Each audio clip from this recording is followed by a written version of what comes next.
And tonight we'll start to see whether the gap narrows for our close races here in North Carolina. That includes the battle for Attorney General and several others. CBS 17's Russ Bowen joins us now to break it all down. Russ. Yeah, it's narrowing already, but when I say narrowing, I mean a tiny, tiny little bit. But we're going to see that really start to expand over the course of the next few days and maybe even tonight. So let me explain what's going on. There are 9 different counties. If I go here to the contest details, these are the counties we're looking at today. We're looking at Mecklenburg, where there are quite a few that we're going to see coming in.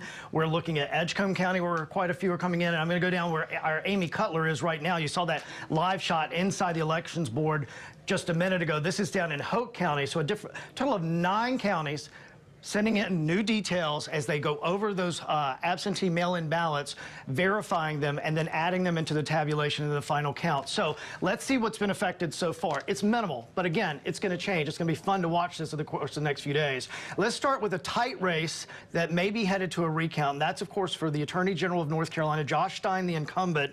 We've seen this widen a little bit to 10,830. So as you look at that, 10,830, that actually is going in favor of Jim O'Neill. But, of course, that could change by the minute as these details come in. Then let me get out of this here, and I'm going to go up to this next race that's incredibly close.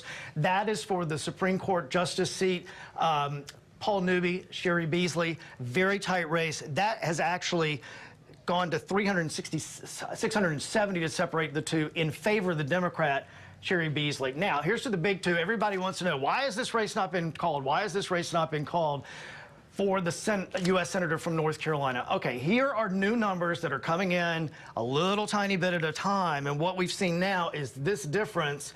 I'm going to draw for you now. It's narrowed in favor of Cal Cunningham. A tiny, tiny little bit. We're looking at this much right here. He's got a big gap to make up, though. I don't know if he's going to get there. All right, let's get to the presidential race. Take a final look at that one. This is also narrowed a little tiny bit in favor of Joe Biden. Of course, absentee, it tends to vote for Democrats as it is. So let's see what that is. That's a difference now of 76,673. So a tiny little bit of a difference there, helping Joe Biden, but a huge gap still to make up as we wait for those additional ballots to come in. Now, I mentioned 9 counties. They'll meet again next week. We've got 100 counties in this state. It is a very laborious process to go through. I spoke to the director of the North Carolina Election Board earlier today, because this isn't all they're doing. Their employees have a lot of other things they have to look into. It's very laborious. They will be working just about as many hours in this 10-day period as they were working in order to conduct the election. So these are folks, they probably won't get a holiday for the Veterans Day, and they'll continue to work to ensure the certification of this election.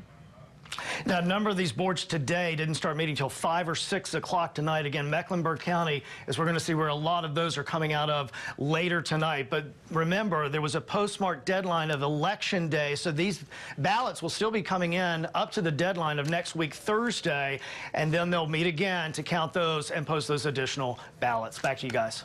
Russ, thank you. And with all this talk about ballots, if you want to see if your ballot has been counted, you can track it on the state's Board of Elections website. If you voted early or by absentee ballot, your vote will be recorded under the absentee tab. But again, it may take a few weeks to show up in the system. If you voted in person on Election Day, it could take a few weeks for the voter history to be updated and show you that you did cast a ballot. People gathered in